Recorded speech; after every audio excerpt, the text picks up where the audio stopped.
The spirit of a master, one who had once grasped the truth of the world and stood at the edge of reaching its pinnacle, was said to be seeking someone worthy to inherit the unfinished mission and guide it to completion.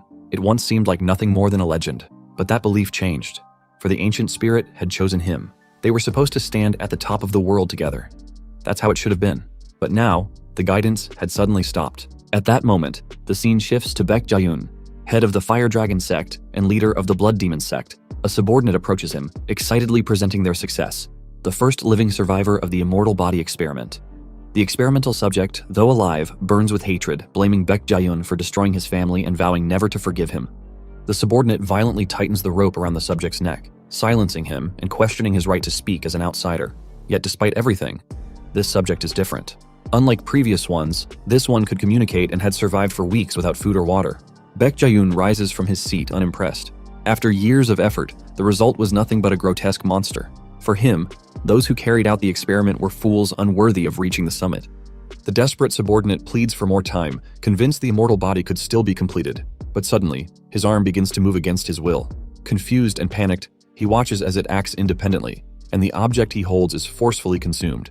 In seconds, his body begins to react violently. Transformation sets in, twisting his form into something inhuman as he screams for his master. Meanwhile, Baek Jayun walks away, blood dripping from his mouth. He wonders why the spirit no longer responds, believing it still dwells within him. He begs for the secret of immortality to be revealed, craving the final piece of the immortal body technique. Unexpectedly, the experimental subject approaches from behind. It had already achieved immortality. Just as it prepares to strike, Baek Jayun activates his power and restrains it, realizing the spirit may have chosen a new vessel. The transformed subject curses them all, vowing to carry his hatred even into hell. Baek Jayun, frustrated and betrayed, questions why the spirit would abandon him after everything he accomplished in its name. But the subject, now filled with truth and clarity, tells him that he still failed to see the reality of the world. Then, right before his eyes, the subject shifts into a monstrous creature. Something terrifying enough to make Baek Jayun tremble. The realization hits hard. His strength was not enough. In an instant, the creature kills Baek Jayun and speaks of a world ruined by hatred and loss. It vows to take care of that world. A red energy begins to rise from its head, catching the attention of nearby subordinates, who prepare to strike back. The creature stands firm and delivers a single command. Destroy every stronghold, absorb their power, let nothing remain above, and when the time is right, rise once again to the summit. The scene then shifts to an old man telling his family that he'll be back later. His son, clearly worried, asks him to take care of himself. Without saying much, the old man heads out and walks toward a distant place. Eventually, he arrives at a temple. Inside, he finds his old companions waiting. Looking at them, he acknowledges their presence with a calm remark. It's been a while. Among the group is Yukbi, known as the Fist King, who agrees with a short nod. Then comes Jin Seolhee, the Northern Empress. She silently wonders why they summoned that old man too. Another elder, Abbot Hyun from the Shaolin Temple, respectfully greets him. Soon after, Baek Muryong, the leader of the Fire Dragon sect, steps forward to welcome him, calling him the Sword Emperor and asking if everything had been well. The old man removes his sedge hat and cuts straight to the point. He says there's no need for meaningless chit-chat and reveals that he noticed spies tailing him the moment he left the martial world. With sharp eyes, he demands to know why they brought him here. Baek Muryong drops all formalities and gets to the heart of the matter. Wudang, Zhonghan, Huashan, and many other major sects had been destroyed by just one man. They know nothing about who he is or what he wants, but those who survived call him a demon obsessed with fighting, the Mad Demon, and today, they intend to stop his madness. Suddenly, the temple gate shatters and the Mad Demon storms in. He says he followed a powerful energy and has arrived at a familiar place. Seeing all 5 great leaders gathered, he guesses they were expecting him. The old man takes a long look at him. His instincts scream, this is him. The title Mad Demon isn't just a name.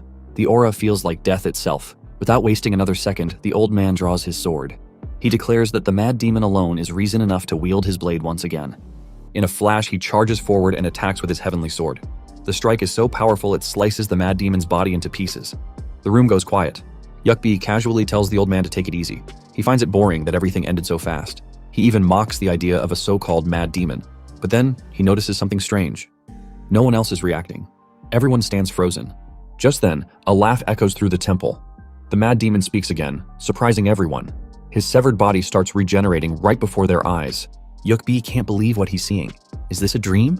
Baek Muryong watches in shock, realizing this might be the legendary martial art, the immortal body technique, so it does exist. Now fully restored, the Mad Demon laughs with delight. Things are getting interesting now. He asks if they're ready for some fun. Yukbi panics and shouts at the old man to get away from him. But the mad demon grins and says he already had his fun with the old man. The others watch in horror as blood pours from the old man's body. He collapses to the ground, lifeless. And with a wicked smile, the mad demon looks at the rest and says, "All right, who's next?" Jin Shulhi turns to Baek Moryong, trying to keep him calm. As the head of the Fire Dragon sect, she expects him to know something about the situation. Though uncertain, she recalls seeing this martial art mentioned in ancient texts.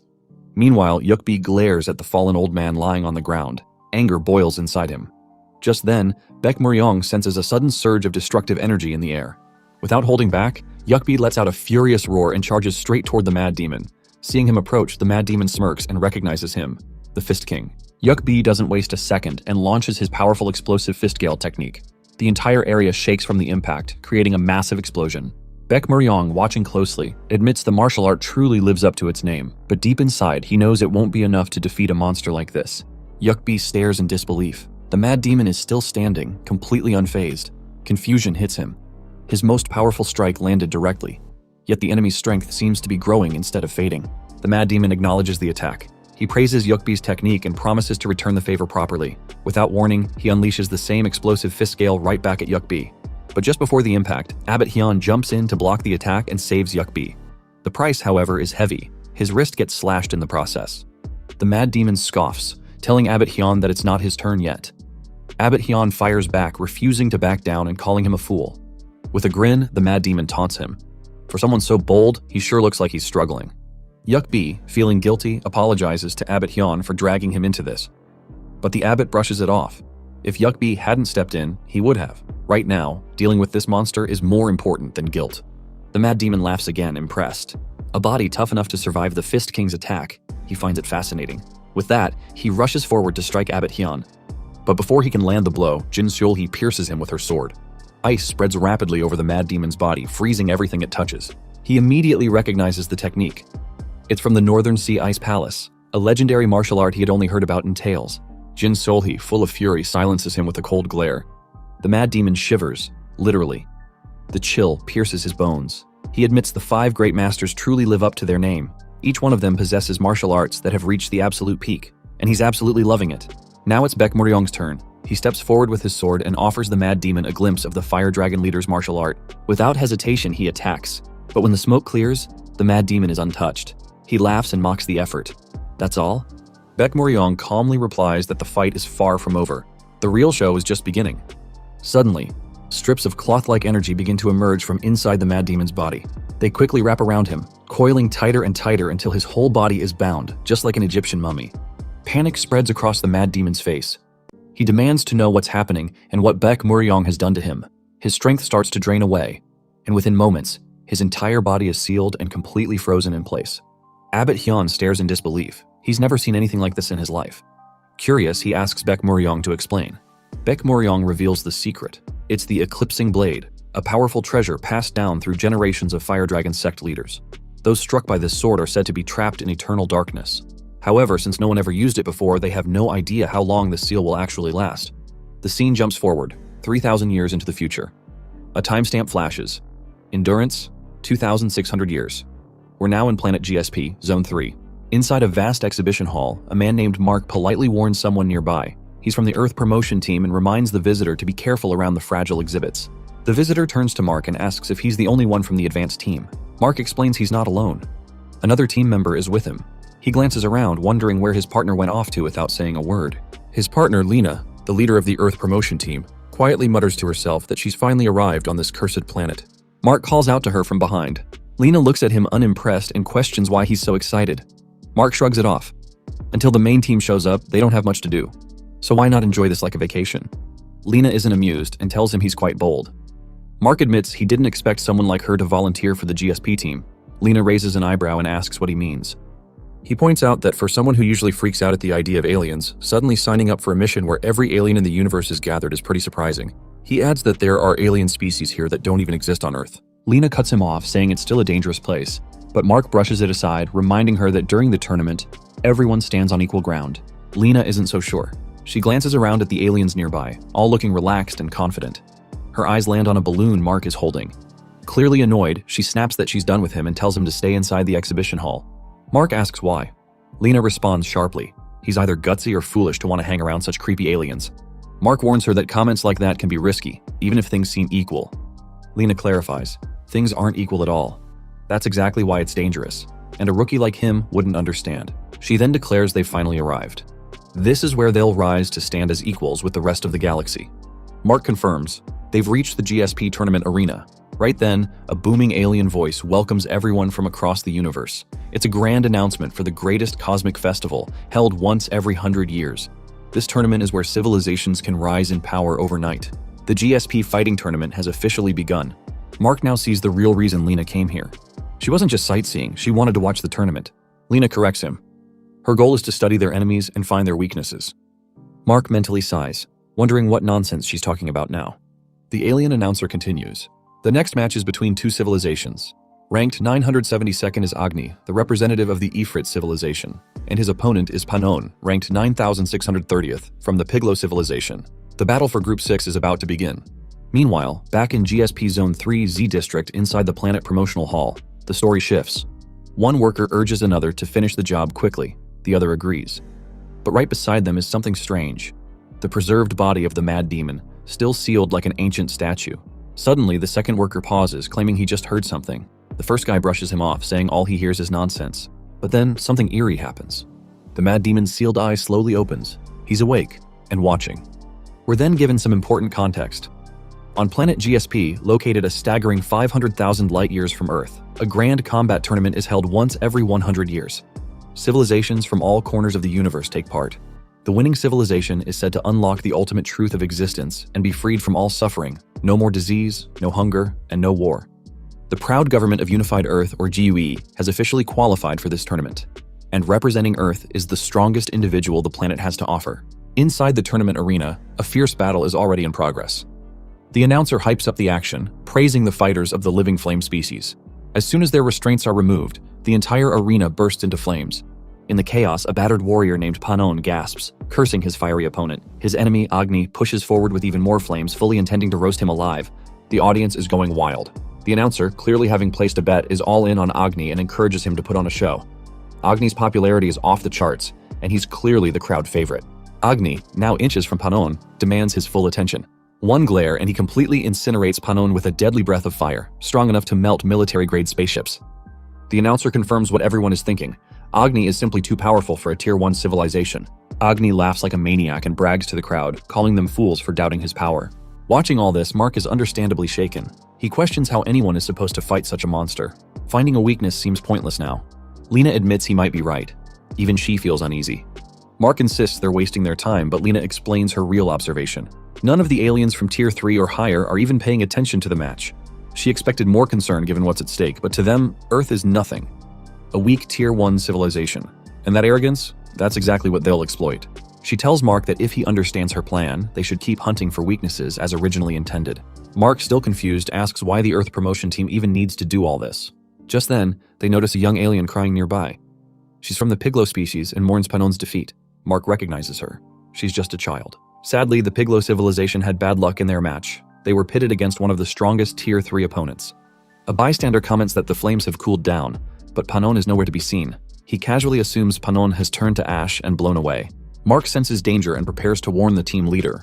But the Piglo child snaps back, telling the rude alien not to speak recklessly about Panon. The rude one isn't impressed. He mocks her species for being lowly and says she has no manners. The child claps back, pointing out that he's just a little one too.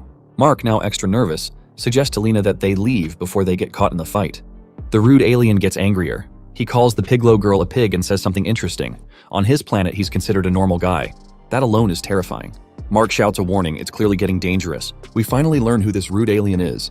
His name is Pixie, ranked 1300, and he's the engineer representative of the Pixie civilization. Pixie leans toward the Piglo girl and threatens her. He claims he could destroy her planet's strongest warrior in just 10 seconds. Lena isn't impressed. She asks if that's really something to brag about to a child. Pixie demands she repeat that. Lena doesn't hold back. She reminds him that he's just a regular guy on his planet, and his attitude screams loser energy. Pixie fumes and wonders aloud if all the weaker civilizations have taken some anger pill, because they're seriously ticking him off. Mark nervously asks if he's included in that group of bastards. Lena casually insults Pixie again, calling him a loser and asking what good his anger will do. That's the last straw. Pixie steps forward, ready to show them just what he's capable of. Mark panics and yells at Lena to back away. He doesn't want to get caught in the mess just because she's standing next to him. Lena, of course, is offended. She asks if he's really about to abandon his team leader. Pixie launches forward with a punch. But just in time, a security drone swoops in and halts the fight. Pixie freezes for a second. Lena smirks. These drones patrol the entire arena. And with so many of them around, what exactly can someone like Pixie do in this stadium? The security drone turns to Lena and asks if the Pixie being had caused her any harm. With a faint smile, Lena explains that while he didn't directly hurt anyone, the idiot suddenly began flexing his muscles, probably drunk. His show-off act was so awful that she lost her appetite.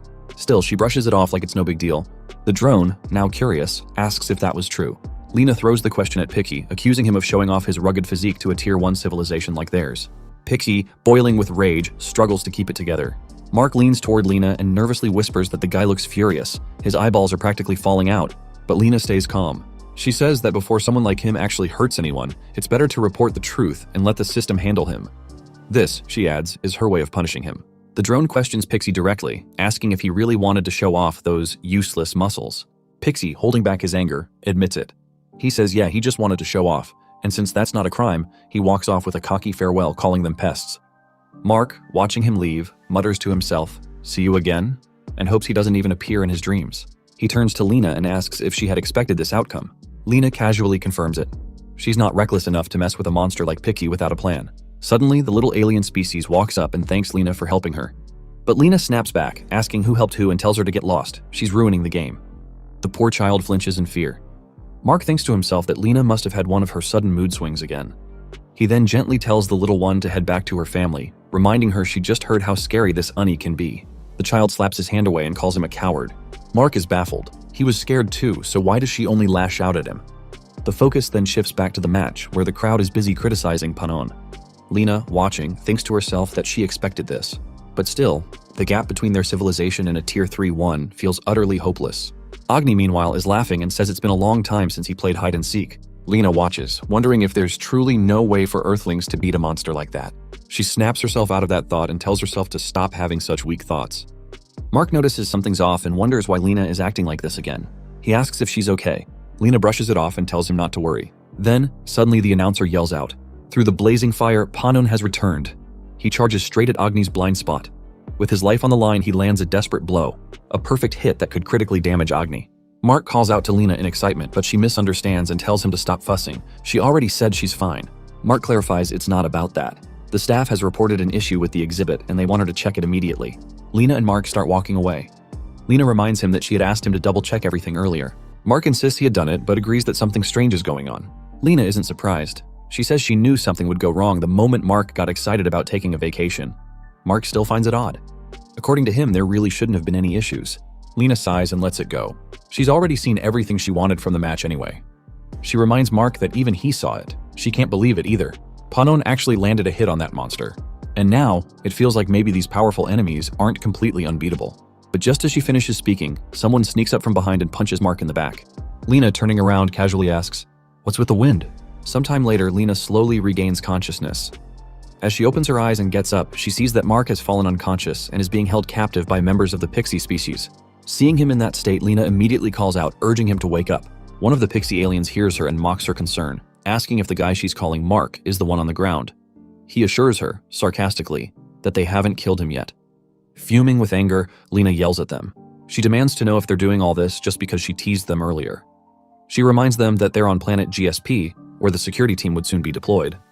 But one of the Pixies isn't impressed. He mocks her, questioning how someone from a lowly civilization dares to act so confident.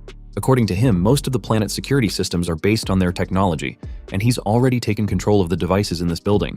He then rants about how the Galactic Federation has become weak, accepting incompetent civilizations like hers. Lena snaps. She shouts back that they never even wanted to join the so-called useless Federation. It was the Pixie species who forced their way in, and now, because of the infectious disease they brought along, billions of Earthlings are dying in pain.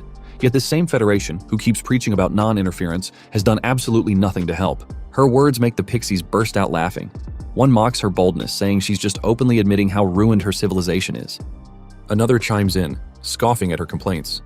He asks if she really expected the Federation to be some kind of charity. He finds it laughable that a civilization still struggles with infectious diseases. To him, primitive beings like that belong in museums. Suddenly, a new voice echoes through the room. It's the unmistakable voice of the Mad Demon. He wonders aloud who dared to summon him and then identifies the pixies as the culprits. He sarcastically comments that while Shaolin Temple is famous in the martial world, its interior design has become overly luxurious. He'd believe this place was a private room in a fancy inn. Lena is stunned. She hears his words and wonders if this man might actually be an earthling. But one of the pixies snaps at him, demanding he speak the common language and calls him trash. The Mad Demon, completely unfazed, questions what nonsense they're talking about. According to him, it's not just the decor that's changed. Something is clearly off here. Lena, now desperate, yells at the stranger. She tells him to go out and report everything to the security team. These pixie aliens are clearly violating Federation rules. The pixies, sensing something is off, grow suspicious. One of them accuses the two of plotting something and threatens them with death. The Mad Demon, however, just laughs. He says he finally understands. There are still people who haven't changed. Without warning, he unleashes his deadly move, Vortex Wind Fist. With a single powerful attack, both pixie aliens are struck down and die instantly. Lena is left in shock, completely stunned by what just happened. The Mad Demon walks over to her, still grinning. He tells her not to be so flustered. She can understand his language, right? He has a lot of questions, and if she tries to run without a reason, he'll kill her on the spot. Lena, still trying to process everything, looks at the man in front of her and asks if he really has questions for her. But more than that, she wants to know. How did he just do that? The man, unfazed, warns her to speak clearly if she values her life. Lena quickly realizes the issue. He doesn't understand the common language. Without wasting time, the man demands to know where they are. Lena replies, explaining that this is the promotional building located on Street Z. Confused, the man mutters in disbelief. This wasn't the Shaolin Temple? The energy in this place is nothing like that of Shaolin, and the noisy atmosphere doesn't suit a temple filled with bald monks. Now growing more nervous, Lena tries to understand just what this guy is. The language he speaks, the way he looks, he's clearly a human from Earth. But there are no visible devices on him, so how did he cause that massive explosion? Before she can get her answers, the man grabs her hair in anger and scolds her for wasting time. Lena quickly removes his hand and demands to know his identity, asking him to state his affiliation. He looks surprised and asks if she really doesn't know who he is. Lena, still confused, says she has no idea. Was he supposed to be some kind of celebrity? Right then, a furious pixie species soldier charges from behind to attack the man, shouting at him for daring to challenge someone superior. Just as the pixie throws a punch, the man effortlessly slaps his arm aside and mocks him for being a brute with no real skill. He then punches the pixie hard in the stomach, sending him flying while questioning if these people even train their internal energy. Lena is left stunned. He blocked that huge attacker with just one hand. Again, the man asks if she truly doesn't know who he is. Lena begins to doubt herself. Could he really be someone famous on Earth? With this level of strength, it would be odd for people to not know him. Trying to stay calm, Lena apologizes and explains that she spends most of her time on other planets due to her job, so she's not really updated on Earth-related things. The man, now even more confused, questions everything. Other planets? Earth? What was she even talking about? Lena calmly repeats her point. Her job keeps her busy off-planet, so she barely gets time on Earth. Just then, Mark regains consciousness. He stumbles over to Lena and asks what's even happening. The man looks at Mark and scoffs, wondering why more weaklings keep showing up. Mark, just as confused, asks who this stranger is. Lena admits she doesn't know either. Mark then wonders aloud. Was he supposed to be famous? Turning back to the stranger, Lena thanks him for saving her but makes it clear. If he doesn't reveal his identity, it'll be hard to cooperate any further. The man laughs and mocks her attempt at a threat. But then, with dramatic flair, he proudly introduces himself. He is the Great Demon, Ma Jinwal, the one who destroyed the 4 great sects. Mark raises an eyebrow and silently questions this entire situation. That name, this setting, it all felt way too childish. He leans toward Lena and whispers that this guy doesn't seem mentally stable. Lena, still trying to understand what's happening, repeats the name. The Great Demon. She doesn't really get what that means, but she agrees. The name definitely sounds intense. The pixie species slams his hand on the ground in frustration, shouting that he actually lost to that trash. Mark, unable to hold back his anger, confronts the pixie, asking why they're even here. Was this because of what happened earlier? Still fuming, the pixie mutters that if only he didn't have the suppressor on, things would have been very different. Lena turns to the Mad Demon and curiously asks if he really thinks he can beat that guy in his current suppressed state. Mark, completely done with the situation, urges Lena to stop talking nonsense and just run away with him. But the Mad Demon lets out a laugh. Was that pixie really going easy on him earlier? That's what they're saying now? Lena steps in, saying they should try to get more information from the pixie first. Mark, now fully panicked, yells at Lena for letting her guard down at such a dangerous moment. Of all people, she should know better. Lena responds calmly, saying she knows the risk, but she has a gut feeling. This could actually be a rare opportunity. Mark clearly doesn't agree. He asks what kind of opportunity she's even talking about. He's had enough and insists they should just escape. But Lena stands her ground. She decides to stay and watch the fight unfold. Mark bolts from the scene, yelling that everyone has lost their minds. He wants no part of this madness. Lena watches him go, thinking maybe Mark's right. This is crazy. But then again, the Mad Demon had just stood up to a literal monster without flinching. The sheer presence he showed, the overwhelming power. Even if it was thanks to the suppressor, a Tier 1 Earth human pulling this off was beyond impressive. Maybe, just maybe, there was a real chance here. Suddenly, the pixie soldier screams at the top of his lungs. To hell with the regulations, he'll kill the Mad Demon with his own hands. Lena's eyes widen. This pixie isn't suppressed anymore? And he belongs to a species that can freely manipulate metal? That could be very bad. Even the Mad Demon seems impressed. He sarcastically comments on the show before him. The pixie then launches a full attack, sending sharp metal objects flying toward the Mad Demon, crushing him under a pile of debris. With a smug grin, the pixie tells him to experience the difference between their civilizations and die. But then, from beneath the rubble, a smile appears. The Mad Demon emerges, brushing off the metal like it's nothing. He says this power is too tempting, and he wants it for himself. Now the pixie starts to panic. How did that trash break through his cosmic force? Could he really be stronger even without the suppressor? The thought alone shakes him. In desperation, he hurls another chunk of metal at the Mad Demon. But when the dust settles, the Mad Demon is casually sitting on the pixie's shoulder. This throws the pixie into a rage. How dare someone like him act superior? The Mad Demon jumps down from the shoulder, ignoring the insults. The pixie demands to know what trick he's using. The Mad Demon just laughs and asks if this is how it's done. Then he attacks, causing a massive explosion. Lena gasps at the impact. Even the Mad Demon looks surprised. How is he suddenly using this civilization's cosmic force? Now he's grinning ear to ear. So this is what cosmic force feels like? He loves it. In return, he decides to show off a little of his technique. The pixie, furious, launches a counterattack, screaming at him for daring to imitate their power. But the Mad Demon isn't imitating. He's doing it his own way. With full force, he slams his fist straight into the pixie's gut and blows right through him. Laughing, he proudly declares that he just robbed him. Lena watches in stunned silence. He actually won. A human from Earth just defeated a Tier 3 civilization using their own cosmic force. That's insane. The Mad Demon casually walks toward her, still buzzing from the fight. He admits that this martial art is exciting, downright exhilarating. He then asks her to take him to those bald guys. Lena grabs his hand, now finally understanding his purpose. So this is why he came here. He snuck onto this planet to prove his strength. She gets it now. She agrees to take him to a place with even stronger opponents, so he can become Earth's representative in the GSP tournament. On the battlefield, a new presence arrives. Virtues, the judge of the GSP planet. Observing the aftermath, he calmly asks if a pixie resident lost control and ended up endangering his own kind. Mark watches the situation unfold and starts to panic. Bringing the Mad Demon here might have been a huge mistake. Virtues looks around and analyzes the scene. From what he can tell, some third party seems to have interfered.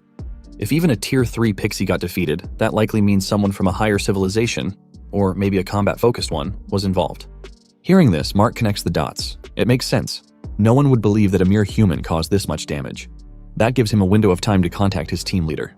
Virtues then turns to Mark and asks what's troubling him. Trying to stay cool, Mark says he's not worried at all. But Virtues isn't buying it. He tells Mark not to even try hiding it. He clearly sensed that something was bothering him. Mark finally gives in, realizing there's no point lying to Judge Virtues. He admits he's just worried about the safety of his kin. Virtues glances at the destruction and responds bluntly. The kin probably aren't safe, considering what happened. The suspect looks like a serious criminal. But he reassures Mark, saying that the best investigators from Planet GSP are already reconstructing the crime scene. The truth will come out soon. Mark realizes what's happening. This must be the legendary machine memory Spectre. Technology that literally recreates the past. He'd only heard stories about it before. If he sticks around like this, just then, a chunk of debris is about to fall on him. But Virtus steps in, unleashing a burst of his power to stop it. He tells Mark not to be too downhearted. A blinding light flashes as Virtus activates his full energy. With all the dramatic flair of a true judge, he declares that he, Virtus, the judge of justice, will avenge Mark's kin. Mark watches in stunned silence. This was getting seriously out of hand. We then flash back to 30 minutes earlier. The Mad Demon was explaining everything to Lena. After the previous chaos, he regained consciousness and found himself here. Lena thinks over his words. Martial world sealing? It all sounds like something straight out of a sci-fi novel, but it explains how he could suddenly speak a language he didn't know before. Maybe it was from absorbing the pixie's power, but something doesn't add up. She's never heard of a cosmic power that lets someone absorb abilities. If that's not it, then how does this even make sense? Could humanity have lost such powers long ago? Maybe it's some kind of lost technology. As the Mad Demon begins to walk away, Lena calls out, asking where he's going alone. He shrugs it off, saying he doesn't need her help anymore. Lena shouts for him to stop. She promised to take him there. But he waves her off. He says he'll find the place himself. Lena chases after him, warning that this world isn't the one he knows. With a sigh, the mad demon says he gets it. This world is different. Still, the doorway ahead catches his attention. He tells her not to follow if she doesn't want to. Stepping outside, he sees strange-looking creatures. Confused, he wonders what those even are. Lena appears beside him and places a hand on his shoulder. She welcomes him to the 26th century. This era is known as the Age of Space Exploration. Humanity has finally reached out to civilizations beyond Earth. The mad demon, still unimpressed, asks what's so great about dealing with these weird aliens? Why even make a big deal about it? Lena poses a question. If they were to rank all known civilizations based on their power and development, where does he think humanity stands? Wearing a casual t-shirt now, the mad demon shrugs. He has no clue how many civilizations are out there, so how would he even guess? Lena explains that there are around 20,000 civilizations in the universe, and sadly, humanity sits at the very bottom of the ladder. The mad demon raises an eyebrow. Even the bald guy he just defeated is included in that ranking? He can't help but wonder if humans are just that dumb. Lena agrees with the mad demon's statement, but politely asks him to watch his words. She explains that in this vast universe, civilizations are ranked on a 5-tier scale. As she mentioned before, humanity is at the very bottom, classified as a Tier 1 civilization. And sadly, even among the Tier 1s, Earth is the weakest. The mad demon laughs, clearly unimpressed. He mocks the ranking system, calling it useless. Lena, visibly annoyed, questions his attitude. But the mad demon continues, saying if he were in her place, he would have focused on gaining real strength instead of worrying about rankings. Changing the topic, Lena brings up her formal proposal once again. The mad demon, confused, asks what she's even talking about. She reminds him that he wants to meet and fight strong beings, and luckily there's a way to do just that. She explains that on this planet, GSP, a universal combat tournament is held once every 100 years. In this event, warriors far beyond imagination take part. She suggests that he represent Earth in the tournament, where he'll get the fights he desires. The mad demon realizes she's basically asking him to fight on their behalf. Lena admits that's true, but emphasizes it's also about fulfilling his wish to meet powerful opponents. The mad demon instantly shuts her down. He's irritated. Just because they exchanged a few words, she thinks she can use him? He mocks her, asking if he looks that stupid. Lena tries to reframe her request. She apologizes if it came off wrong and offers it as a request instead. If humanity does well in this tournament, they'll be able to move up the civilization tiers. The mad demon scoffs again. He still doesn't understand why this ranking even matters. Lena yells that it's not just some meaningless score. The mad demon pushes back. What difference will it make? Even if they climb a few tiers, will their weak core change? Lena responds firmly. What if it does? To advance, all they need is good results in the tournament. The civilization tiers are based on cosmoforce, a type of life energy that defines existence. In this universe, all powers that defy logic are born from those who can control this mysterious energy. The mad demon finally gets the point. They want to use this hidden power, but it only becomes available once they level up. Since humanity has no real shot at winning, they want him to take on the monsters for them. Lena confirms his conclusion, but she adds that advancing doesn't just unlock powers, it brings knowledge. Knowledge so rare, it can't be gained in a lifetime.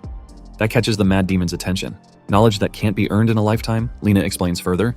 All the knowledge humanity has collected until now was thought to be the result of centuries of effort. But when space exploration began, they learned the truth. What humanity thought it earned was just a small fragment. Information continuously transmitted from the massive brain of a giant at the edge of the universe. And then come the ones who control that brain's knowledge, the End Sapiens. They're the only Tier 5 civilization that exists today, and they're the hosts of this dreaded tournament. These beings strictly control how knowledge is shared, giving different civilizations unequal access. The mad demon listens, but his boredom shows. He repeats what he said earlier, so in the end, she just wants him to fight so she can get what she wants. Lena agrees, but she urges him to consider the bigger picture. What he has to do is for the sake of all humanity. The mad demon turns away, rejecting her plea. Instead of wasting time explaining things to him, she should find someone who shares her beliefs. According to him, there's no fool alive who'd risk their life for others. But just then, before he can walk away, Virtus appears in front of him. Using his immense power, he slices the mad demon's body into pieces. With a calm tone, he declares that the judgment has been executed. Lena is stunned. Her eyes widen as she watches the brutal scene unfold. Virtue steps toward her next. He accuses her of being involved in the murder of the Pixie resident and says he will now judge her too. Power begins to surge around him as he prepares to strike. But then, a voice comes from behind. A low, angry voice says, "This really hurts." To everyone's shock, the mad demon begins regenerating, his body putting itself back together right in front of their eyes. Lena watches in disbelief. Her mind races. He's alive? The mad demon glares at Virtus, furious. He demands to know what that bastard thinks he's doing, leaving him in this condition. Then, with raw fury in his voice, he warns Virtus not to move, otherwise he'll end up the same way.